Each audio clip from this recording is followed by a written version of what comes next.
तो कैसे हैं मेरे प्यारे बच्चों। आप सभी बच्चों का स्वागत है अमन स्टडी सेंटर में।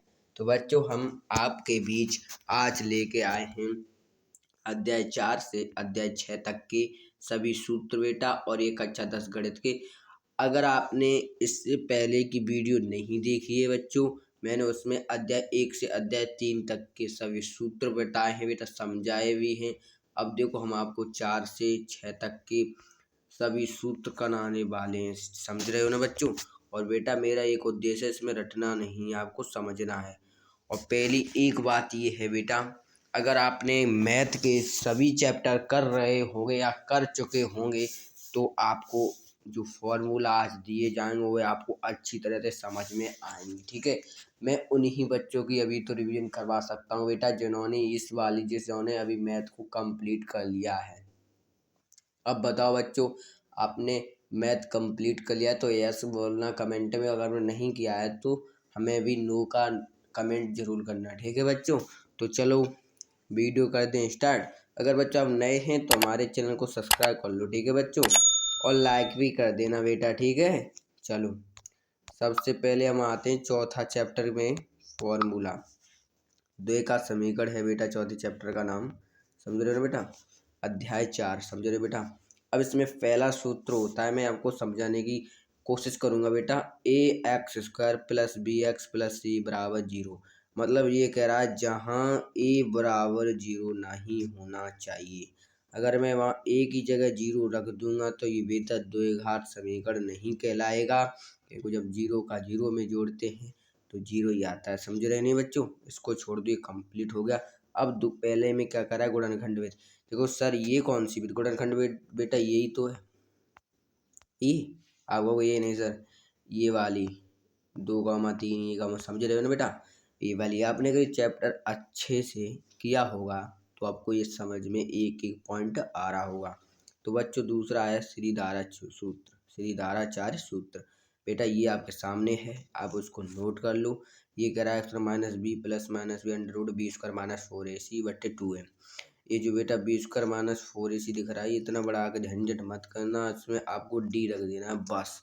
d का मान ऐसे आपको यहाँ पे इतने रखने नहीं, आपको अगर दे रहा है पहले आप अलग कहीं d निकाल लेना। जैसे d 5 आ गई तो आपको इस पूरे अंडर की जगह ये b² - 4ac की जगह वहाँ पर 5 ही रख देना, समझ रहे बच्चों। तो लो अब इसका स्क्रीनशॉट मार लो, साफ करने दे रहे हैं अपने बच्चों के लिए, ठीक है। चलो दूसरे पेज में चलते हैं। इसी से ये रहा, मैं अभी ये बताया था बेटा, ये रहा d बराबर b² - 4ac। इसका नाम होता है विभक्तकर, समझ रहे बेटा, ये विभक्तकर होता है। अभी ये 2024 में ये पूछा गया था कि d बराबर उसका सूत्र बताओ, तो उसमें दिया था b² - 4ac, और उसने फंसाने के लिए बच्चों के लिए यहाँ प्लस कर दिया था, तो यहाँ 2ac कर दिया था, यहाँ 3ac कर दिया था। पर मुझे ऐसे में बच्चों नहीं फंसना है, समझ रहे हो ना बच्चों। आपको भी सर आज आपकी आवाज़ क्यों कम निकल रही है बच्चों, आज सर में दर्द हो रहा है, पर मैंने अपने बच्चों को जो वादा दिया वो तो नहीं तोड़ सकते ना। आपका हम अभी साथ छोड़ देंगे तो आप कहोगे सर आप ये गलत कर रहे हो, आपने मेरा साथ छोड़ दिया। मैंने आपके ऊपर विश्वास किया, पर मैं बच्चा में कुछ नहीं कर सकता। मेरी जब तक जवान से बोली आवाज़ निकलेगी मैं अपने बच्चों को ऐसे ही पढ़ाता रहूँगा।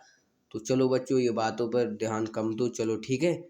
आप समझ रहे हो, आपका सभी का प्यार है जाके आज हम इतना बोल रहे हैं और अपने बच्चों को जो अपनी क्लास टाइम पर दे रहे हैं, ठीक है। तो चलो बच्चों द्विघात समीकरण से ये एक और d का मान 0 से बड़ा, मतलब d का मान इतना आ गया बेटा 0 से बड़ा। 0 से 1 बड़ा होता है कि नहीं बताओ, 2 होता है, 3 होता है, ठीक है, इतना आ गया। तो आपको अब मूल वास्तविक होंगे और असमान होंगे, ये कॉन्सेप्ट समझ रहे बच्चों। और दूसरा बेटा ये कह रहे हैं d बराबर 0 आ जाए, अर्थात शून्य, मूल वास्तविक और समान होंगे बेटा। मतलब d बराबर 0, जैसे d का मान 0 आया तो ये बराबर मूल वास्तविक और समान होंगे, समझ रहे हो ना बच्चों। जो मेरे बच्चों ने इस द्विघात समीकरण चैप्टर को अच्छे से पढ़ा होगा वन शॉट वीडियो में, तो मेरे बच्चों को ये फॉर्मूला इतने अच्छे लग रहे होंगे। मेरे बच्चे से चैनल को सब्सक्राइब कर दो, और पहले बच्चे कर रहे होंगे कि सर आज तुमने बहुत अच्छे से फॉर्मूला लाए हैं, हम अपने नोट करेंगे और इनको एक बार रिवीजन बोर्ड एग्जाम देने से पहले कर लेंगे, ठीक है। अब इसमें क्या रहा है, डी बराबर मतलब डी का मान 0 से कम आए। अब देखो बेटा 0 से कम भी होता, आप कहोगे आपको सर कहाँ, सर आप झूठ कह रहे बेटा, नहीं, अगर 1 मिल जाए, 2 मिल जाए, माइनस आगे हो वो सर सिर्फ 0 से छोटी मूल काल्पनिक संख्याएं कहलाती हैं बेटा। ये काल्पनिक होंगे, समझ रहे हो ना बेटा। लो हम अपने बच्चों को साफ करवाएंगे, सर ने क्या मिट दिया, लो मूल काल्पनिक होंगे, ठीक है। चलो और देखते हैं इसमें क्या है। अब ये बेटा चौथा चैप्टर आपका समाप्त हो गया। अब आगे समांतर श्रेणी 5वां में। देखो बेटा ये हमारी वास्तविक रूप से एपी होती है, इसकी फुल फॉर्म होती है अर्थमेटिक प्रोग्रेशन, ठीक है। तो आपको ऐसी मतलब श्रेणी मिलेगी, आप कहोगे सर हमें क्या ऐसी जो वर्ड मिलेंगे इंग्लिश में, बेटे आपको ये नहीं मिलेंगे, बल्कि आपको ऐसे संख्या मिल जाएंगे 4, 5 और डॉट डॉट डॉट, बेटा आपको ऐसे मिल जाएंगे 27। मानता हूँ आपको 27 ने संख्या बदल देगा, मैं आपको बता रहा हूँ, कॉन्सेप्ट समझा रहा हूँ। अब बेटा आप कहोगे बेटा इसमें, आप कहोगे सर इसमें प्रथम पद कैसे हम पहचाने, बेटा जहाँ से स्टार्ट हो वही आपका प्रथम पद है।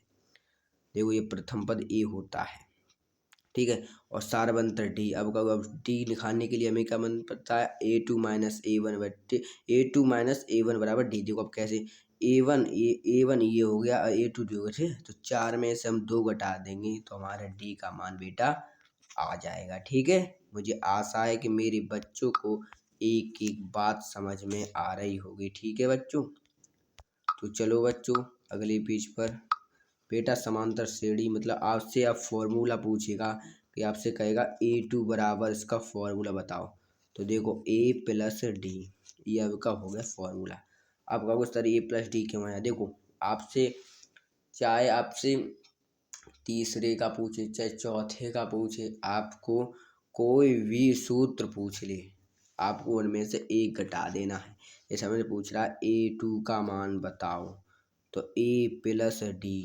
देखो A2 का मतलब अगर D 2 है तो एक डी गई, तो एक डी तो बचेगी। आप कहोगे सर तीसरा पद का समझा दो, उसको तो समझ गए। तो तीसरा पद का बेटा जहाँ 3 है तो A लिख देना, और 3 में से एक गया तो 2D। समझ रहे बेटा, आपको चाहे 70वां बेशक दे दे तो A प्लस, बिल्कुल आपको कुछ भी दे दे A+69D कर सकते हो, ठीक है बच्चों। चलो समांतर श्रेणी से अभी है, देखो 8वां पद के लिए ये भी फॉर्मूला लगा सकते हो सिद्ध करने के लिए, जैसे आपने लगाया उसमें गलत हो रहा है, इसे लगाकर अगर आंसर सही आ रहा था आपका फॉर्मूला बिल्कुल फिट है बेटा। उदाहरण के लिए हमने बताया A8 तो A+7D, समझ रहे हो ना। यहाँ आपको बिल्कुल वही कॉन्सेप्ट मिलेगा। मेरे बच्चों को बिल्कुल नहीं पढ़ा तो कोई दिक्कत नहीं बच्चों, ठीक है। इसका फॉर्मूला है n पदों का योगफल के लिए आपको ये फॉर्मूला है, ठीक है। योगफल दिया है जैसे आपको दिया है, ऐसे दे देगा 7 पदों का योगफल 60 है, ऐसे दे देगा। तो ये वाला फॉर्मूला आपको लगाना है, ठीक है बच्चों। और आपका ये और फॉर्मूला है, ठीक है। इस दोनों से ही सवाल हल हो जाएगा, ठीक है बच्चों। तो चलो बच्चों अब है आपका लास्ट चैप्टर त्रिभुज, ठीक है। इसमें सबसे पहले समझो, दो त्रिभुज समरूप होते हैं यार। जैसे ये 2 त्रिभुज हैं, अभी हमको त्रिभुज नहीं बना के दिखाएंगे, बस समझाने के लिए। तो इन दोनों त्रिभुज में सबसे पहले देखो एक कोण इसके बराबर, इसका कोण इसका बराबर, इसके बराबर, ठीक है।